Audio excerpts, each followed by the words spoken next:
Selamat datang di Bahasin Buku. Kita ketemu lagi nih. Hari ini kita mau ngupas tuntas satu ide yang lagi rame nih. Dari Mel Robbins, judulnya The Let Them Theory. Banyak banget rangkuman sama kutipan dari bukunya yang Anda kirim ke kita.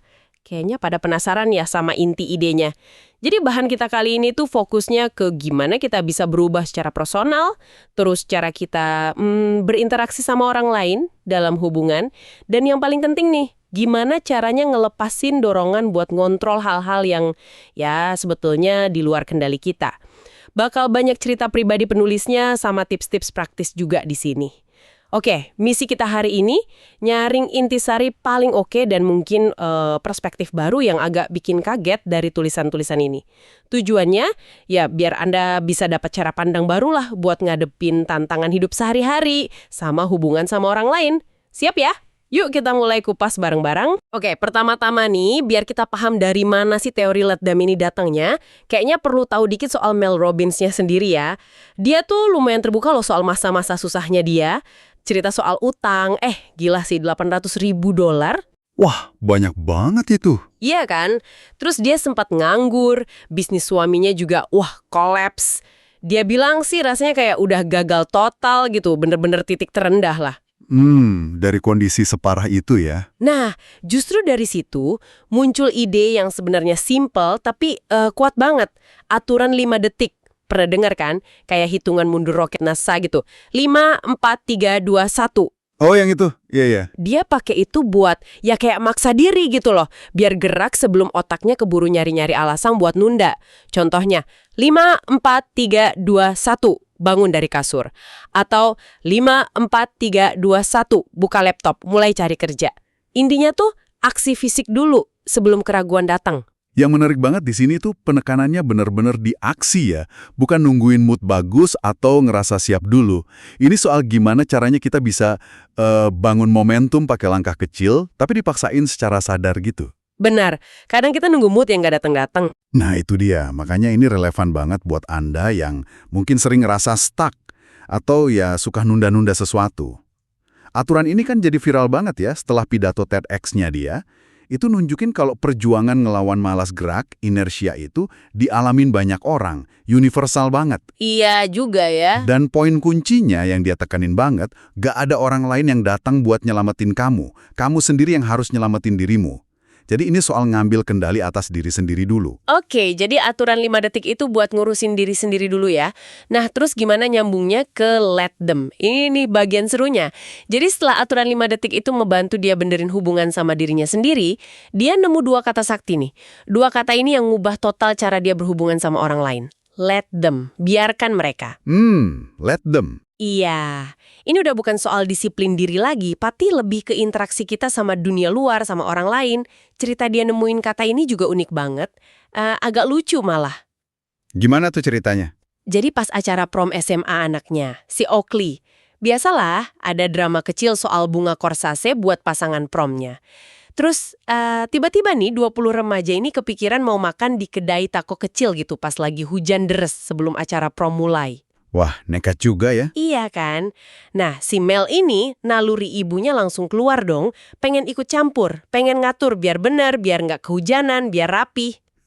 Tipikal ibu-ibu ya. Nah, tapi terus anaknya yang cewek, Kendall, yang lebih tua, dia bilang gini, "Mah, kalau Oakley sama temen-temennya mau ke kedai taco sebelum prom, ya let them."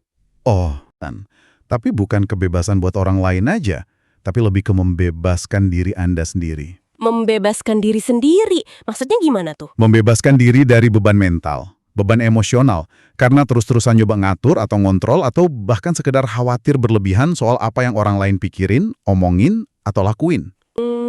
Iya juga ya. Sering kan kita kepikiran gitu? Coba deh, Anda bayangin, berapa banyak energi kita yang habis cuma buat mikirin hal-hal yang sebenarnya di luar kendali kita. Banyak banget pasti. Nah, pas Anda bisa bilang let them, biarin aja, energi itu balik lagi ke Anda. Anda bisa fokus ngurusin hidup Anda sendiri. Anda berhenti jadi reaktif, jadi gampang kesulut emosi karena orang lain, Anda mulai bisa proaktif ngejalanin hidup. Dan sama kayak aturan 5 detik, konsep let them ini ternyata juga nyebar cepat banget ke seluruh dunia setelah dia share ceritanya. resonansinya kuat. Oke, jadi let them itu buat ngelepasin beban kontrol ke orang lain. Tapi katanya tadi itu aja nggak cukup ya, bisa jadi bumerang. Nah, iya, ini penting nih. Malin cerita lagi soal pengalamannya. Dia pernah lihat foto teman-temannya lagi liburan seru gitu di medsos, tapi dia nggak diajak. Wouch. Reaksi pertamanya, ya pasti langsung ngerasa ditolak, nggak nyaman, kepikiran, loh kok aku nggak diajak, kenapa ya, salahku apa? Langsung muncul dorongan buat benerin situasi ini. Cari tahu kenapa. Wajar sih reaksi kayak gitu. Wajar, tapi dia sadar dia balik lagi ke pola lama. Nyoba ngontrol sesuatu yang mustahil dikontrol, perasaan sama tindakan orang lain. Jadi dia coba pakai let them di situasi itu. Oke, biarin deh mereka liburan, biarin mereka undang siapa aja yang mereka mau, itu hak mereka. Titik, nggak usah dipikirin lagi. Sip. Itu langkah pertamanya. Tapi kalau kita berhentinya cuma di let them, resikonya tuh kita bisa jadi ngerasa paling bener sendiri. Atau jadi sinis, ya udahlah biarin aja mereka semua. Oh, jadi menarik diri gitu ya? Bisa jadi gitu. Atau malah ngerasa superior, aku nggak butuh mereka. Jadi jatuhnya malah pasif atau malah bikin kita terisolasi. Makanya ada komponen kedua yang krusial banget buat nyimbangin. Let me. Biarkan saya. Let me, oke. Gimana tuh cara kerjanya? Jadi, setelah let them itu ngasih kita jarak emosional dari situasi luar, let me ini adalah soal ngambil lagi tanggung jawab atas peran kita dalam cerita itu. Terus nanya ke diri sendiri, oke, terus saya gimana? Apa yang sebenarnya saya inginkan, dan apa yang bisa saya lakukan sekarang? Oh, jadi balik ke diri sendiri lagi ya? Kalau di contoh yang nggak diajak liburan tadi gimana? Nah, aplikasinya jadi gini. Let them go on their trip. Biarkan mereka pergi liburan. Terus, langsung fokus ke diri. Let me stop expecting to be invited everywhere. Biarkan saya berhenti berharap selalu diundang. Oke. Let me take responsibility for the social life I want. Biarkan saya bertanggung jawab atas kehidupan sosial yang saya inginkan. Let me be more proactive in reaching out to friends I value. Biarkan saya lebih proaktif menghubungi teman yang saya hargai. Jadi aksinya di kita ya? Tepat. Atau bahkan, let me be honest with myself that maybe I've been too focused on work and need to prioritize friendships more. Biarkan saya jujur sama diri sendiri, mungkin saya emang terlalu sibuk kerja dan perlu lebih memprioritaskan pertemanan. Dia pakai analogi jungkat-jungkit yang bagus banget. Reaksi negatif awal, ngerasa ditolak, itu bikin kita turun. Terus, let them, itu ngangkat beban pikiran soal orang lain tadi. Nah, let me ini yang nyimbangin lagi, fokusin energi kita ke tindakan kita. Jadi seimbang ya? Iya. Intinya jelas banget. Hidupmu, kebahagiaanmu, itu tanggung jawabmu. Bukan tanggung jawab orang lain buat bikin kamu bahagia atau selalu ngajak kamu. Wah, kerangka let them plus let me ini kayaknya kuat banget ya. Gabungan antara melepaskan kontrol keluar dan mengambil kontrol ke dalam. Nah, ngomong-ngomong soal kerangka yang kuat dan bermanfaat nih. Kalau Anda ngerasa bahasan kita sejauh ini udah mulai ngasih insight baru atau perspektif yang oke, ini momen yang pas banget buat kasih dukungan ke kita. Jangan lupa ya klik tombol like di bawah, terus tinggalin komen juga. Mungkin ada rekomendasi buku lain yang pengen Anda dengar kita bahas di sini. Boleh banget. Jangan lupa juga buat share ke teman-teman Anda yang mungkin butuh dengar ini, dan pastinya subscribe channel Bahasin Buku ini. Betul banget. Dukungan dari Anda semua itu penting banget biar kita bisa terus bikin konten bahasan mendalam kayak gini. Oke, terima kasih ya dukungannya. Kita lanjut lagi nih, kupas lebih dalam lagi soal penerapan teori ini. Mari kita lihat gimana sih duet let them plus let me ini jalan di kehidupan nyata. Contoh pertama, soal ngelola stres sehari-hari. Contohnya simple tapi sering banget kejadian nih. Misalnya Anda lagi di pesawat, terus ada orang di sebelah batuk-batuk mulu nggak berhenti. Aduh, iya tuh, ganggu banget ya biasanya. Gampang banget kan kita jadi kesel, keganggu, terus jadi stres sendiri. Nah, Mel Robbins ini ngutip Dr. Aditi Neurukar dari Harvard. Dia jelasin kalau stres itu bukan cuma perasaan nggak enak loh, tapi itu respons fisiologis tubuh kita. Otak kita tuh langsung masuk mode bertahan hidup. Akibatnya, bagian otak depan kita, prefrontal cortex yang tugasnya buat mikir jernih, ambil keputusan baik, itu fungsinya jadi nurun. Makanya pas stres kita jadi susah mikir, benar ya? Nah, itu dia. Dan disinilah kombinasi narpaja. Pertama, let them cough. Biarin aja dia batuk. Kita nggak bisa nyuruh dia berhenti juga kan? Itu di luar kendali kita. Oke. Terus, langsung fokus ke diri kita. Let me take a deep breath. Saya tarik nafas dalam dulu biar tenang. Let me put on my noise cancelling headphones. Saya pasang headphone saya. Let me focus on my book or movie. Saya fokus aja sama buku atau film saya. Intinya, fokus pada apa yang bisa kita kontrol. Respons kita, perhatian kita. Jadi ngalihin fokus ya? Iya, ini ngembaliin rasa kendali ke kita dan ngejaga ketenangan kita dari gangguan-gangguan kecil kayak tadi. Termasuk juga buat hal-hal yang lebih gede, kayak antrian panjang, macet parah, sampai berita politik dunia yang bikin pusing kepala. Oh, bisa juga buat itu ya? Bisa. Let them have their processes or decisions. Biarkan mereka dengan proses atau keputusan mereka. Let me focus my energy on actions I can take for the future I want. Biarkan saya fokuskan energi saya pada tindakan yang bisa saya ambil untuk masa depan yang saya inginkan. Masuk akal banget. Oke, kedua nih, soal ngadepin opini orang lain. Wah, ini kayaknya penyakit banyak orang ya, termasuk saya kadang-kadang. Haha, iya banget. Mel sendiri ngaku loh, dia sempet takut sampai 2 tahun buat promoin bisnis pembicaranya di media sosial. Gara-gara apa? Khawatir dihakimi teman sama keluarganya. Takut dibilang apa gitu. Takut dianggap, alah so hebat banget sih dia, atau emangnya dia siapa sih? Gitu-gitulah. Dan kenyataannya gimana? Orang itu bakal selalu punya opini soal kita. Mau kita ngapain aja, pasti ada aja yang komentar. Baik, buruk, netral. Bener sih. Jadi kita nggak bisa ngontrol pikiran mereka. Jadi, ya udah, let them think whatever they want. Biarin aja mereka mau mikir apa. Fokusnya kita geser lagi. Let me live my life in a way that makes me proud.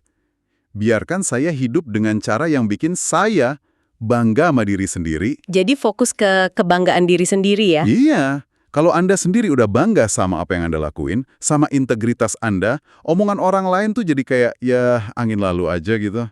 Nggak terlalu ngefek. Ada juga konsep bagus namanya frame of reference dari Lisa Bilyeu yang dia kutip. Intinya coba deh, pahami dari sudut pandang mana orang itu ngomong. Apa sih pengalaman hidup dia yang bikin dia punya opini kayak gitu? Bukan berarti kita setuju ya? Nggak harus setuju. Cuma buat ngasih perspektif aja, biar kita nggak gampang baper. Kayak contoh reaksi ibunya Mel pas dia mau nikah sama Chris. Kalau dilihat dari kacamata ketakutan si ibu bakal kehilangan anaknya karena pindah jauh, reaksinya jadi lebih bisa dimengerti, walaupun tetap aja nggak enak didengar saat itu. Oke. Jadi bukan soal ngubah opini mereka, tapi ngubah fokus kita dan coba pahami perspektif mereka. Sip. Nah, yang ketiga nih, ini agak tricky kayaknya. Ngadapin reaksi emosional orang lain yang terasa berlebihan. Kayak tantrum dewasa gitu. Haha, tantrum dewasa, istilah bagus tuh. Contohnya kayak perlakuan diam, silent treatment gitu. Gimana teori ini ngelihatnya? Ini dianggap sebagai tanda kalau orang itu belum matang secara emosional. Itu masalah dia. Bukan tanggung jawab Anda buat benerin atau ngelola emosinya dia. Jadi bukan urusan kita ya? Bukan tanggung jawab kita buat ngelola emosi orang dewasa lain. Ada terapis namanya Anne Devin bilang, banyak orang dewasa itu kapasitas emosionalnya sebenarnya kayak anak umur 8 tahun loh. Serius? Kayak anak 8 tahun? Iya. Coba deh, pas Anda ngadepin orang yang reaksinya lebay atau ngambek nggak jelas, coba bayangin ada anak kecil umur 8 tahun di dalam dirinya. Let them react like an 8-year-old. Dalam hati aja ngomongnya. Oke. Ini tuh bisa bantu kita ngerasa sedikit kasihan atau paling nggak ngasih jarak emosional. Jadi kita nggak ikutan kebawa takut atau marah juga. Terus, abis itu langsung balik fokus ke diri kita. Let me set clear boundaries about how I expect to be treated. Saya harus pasang batasan yang jelas soal gimana saya mau diperlakukan. Let me choose my response calmly. Saya pilih respons saya dengan tenang, nggak ikutan emosi juga. Jadi tetap tenang dan pasang batas ya? Betul!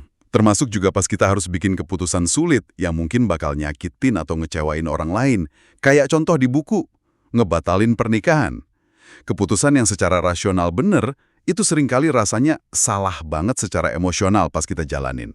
Nah kuncinya, itu belajar buat menunggangi gelombang emosi nggak nyaman itu tanpa kita hanyut atau tenggelam di dalamnya. Menunggangi gelombang emosi. Menarik nih. Oke, lanjut ke poin keempat. Ngatasin kebiasaan ngebanding-bandingin diri. Ini juga penyakit umum kayaknya ya. Iya banget. Hidup ini kan emang nggak adil ya. Pasti selalu ada aja orang yang kelihatannya lebih beruntung, lebih sukses, lebih cantik, lebih kaya, lebih inilah, lebih itulah. Nah, itu dia. bikin minder kadang. Responsnya, balik lagi. Let them. Biarin aja mereka dengan keberuntungan atau kesuksesan mereka. Fokus kita tuh ke kartu yang kita pegang sekarang, bukan ngiri sama kartu orang lain. Tapi kadang susah nggak ngiri. Makanya penting buat bedain dua jenis perbandingan. Ada yang namanya perbandingan penyiksaan. Ini tuh pas kita fokus ngebandingin hal-hal yang sifatnya tetap, yang nggak bisa kita ubah. Contohnya? Misalnya tipe badan, tinggi badan, latar belakang keluarga. Kayak contohnya anaknya Mel, si Sawyer, yang suka bandingin fisiknya sama adiknya Kendall. Itu cuma nyiksa diri sendiri. Ya udah, let them be them. Biarin aja mereka begitu adanya. Oke, itu yang penyiksaan. Terus yang satu lagi? Nah, ada juga perbandingan guru. Ini pas kita ngelihat pencapaian orang lain dalam hal-hal yang sebenarnya bisa kita usahain juga kalau kita mau. Contohnya kayak gimana? Misalnya kesuksesan karir orang lain, kebiasaan sehatnya dia, atau hubungan baik yang dia punya. Kayak contoh desainer interior namanya Molly, yang iri sama kesuksesan media sosial tetangganya yang menurut dia nyebelin. Terus gimana sikapnya? Sikapnya jadi, let them show you what's possible. Biarin kesuksesan dia nunjukin ke kamu apa yang mungkin dicapai. Let them give you the formula if you observe closely. Biarin dia ngasih rumusnya kalau kamu amati baik-baik. Rasa iri di sini tuh bisa jadi kayak undangan. Oke, let me learn from this. Biarin saya belajar dari ini. Let me get to work. Ayo, saya mulai kerja. Let me put in the consistent effort, the reps. Ayo, saya lakuin usahanya secara konsisten. Wah, ini keren banget bedainnya. Perbandingan penyiksaan versus guru. Bisa ngubah cara pandang banget ya soal iri. Oke, sekarang kita geser ke area hubungan yuk. Gimana teori ini diterapin di sana? Misalnya soal persahabatan orang dewasa yang katanya makin susah dijalanin. Betul. Makin dewasa kayaknya makin susah ya cari teman dekat atau bahkan sekedar mempertahankan yang udah ada. Ada istilahnya great scattering gitu. Apa tuh great scattering?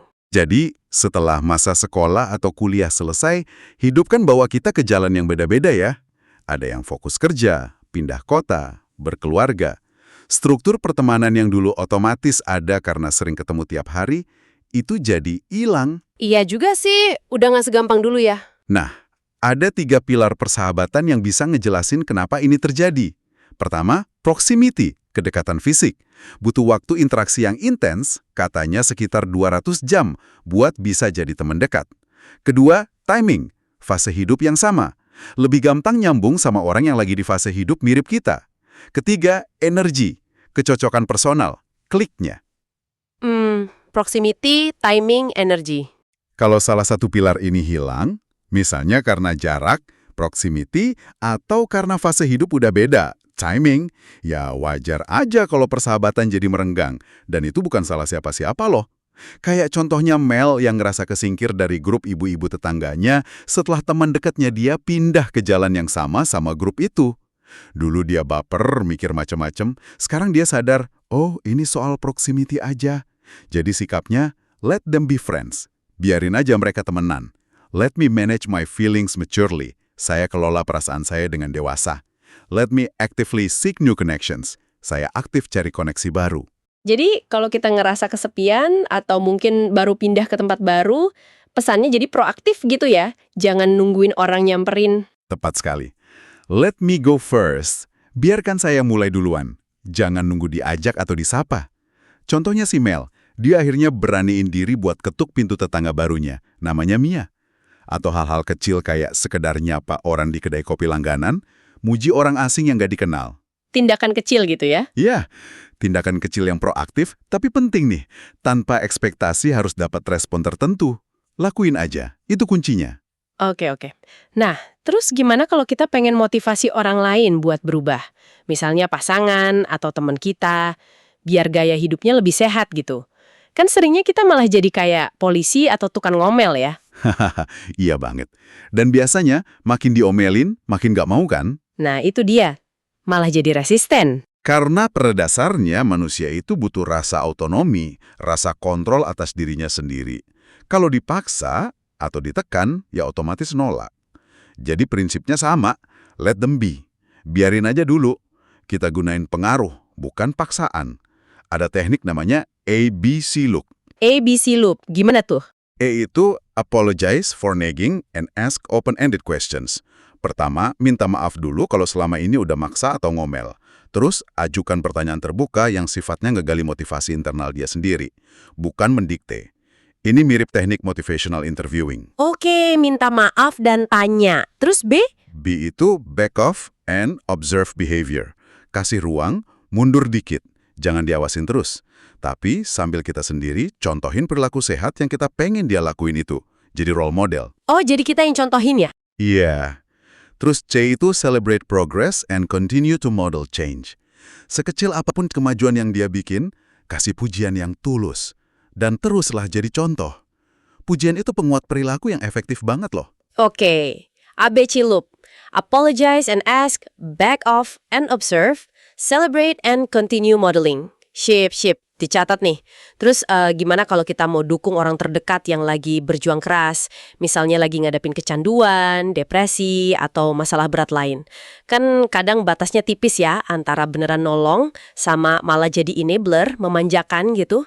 Ini pertanyaan bagus banget dan krusial. Emang batasnya tipis? Kita perlu banget bedain antara supporting, mendukung, sama rescuing, menyelamatkan, atau enabling, memfasilitasi perilaku negatif. Bedanya gimana tuh? Supporting itu artinya kita ngasih ruang buat dia berproses, nawarin bantuan kalau dia minta, misalnya info, dengerin curhat, dan yang penting, kita percaya sama kemampuan dia buat bangkit dan ngatasin masalahnya sendiri. Sedangkan rescuing atau enabling itu pas kita malah ngambil alih masalah dia, atau ngelindungin dia terus-terusan dari konsekuensi logis perbuatannya. Contohnya? Kayak cerita Mel yang awalnya ngebiarin anaknya tidur di lantai kamarnya tiap kali cemas. Dia pikir itu membantu. Tapi dia sadar itu sebenarnya enabling. Dukungan yang benar, supporting, itu adalah ngebantu anaknya belajar ngadepin rasa cemasnya itu sendiri, bukan malah hindarin. Atau contoh lain, saudaranya Chris suami Mel yang nolak minjemin uang lagi buat bisnisnya Chris yang gagal terus. Mungkin saat itu kelihatan kejam ya? Iya, kayak nggak nolong saudara. Tapi tindakan itu sebenarnya tidak enabling. Dan justru karena nggak dapat jalan pintas lagi, itu bantu Chris buat nyampe ke titik terendah yang akhirnya bikin dia mutusin buat berubah secara fundamental. Jadi kadang tough love itu perlu ya? Bisa dibilang gitu. Jadi pesannya, let them struggle and face consequences. Selama itu aman ya, bukan membahayakan nyawa. Biarkan mereka berjuang dan menghadapi konsekuensi dari pilihan mereka. Let me offer appropriate support. Saya tawarkan dukungan yang pas, misalnya infoterapis, jadi teman curhat yang nggak ngejudge, kasih semangat, dan let me believe in their inherent strength to overcome it. Saya percaya pada kekuatan mereka untuk bisa melewati ini. Wah, bedain supporting versus enabling ini dalam banget ya. Oke, terakhir nih, kita masuk ke area cinta dan hubungan romantis. Gimana teori ini bisa bantu kita milih pasangan yang tepat, atau mungkin ngadepin masalah dalam hubungan jangka panjang? Pesan utamanya di sini, jangan mengejar cinta, tapi pilihlah cinta. Maksudnya gimana tuh, jangan mengejar tapi memilih?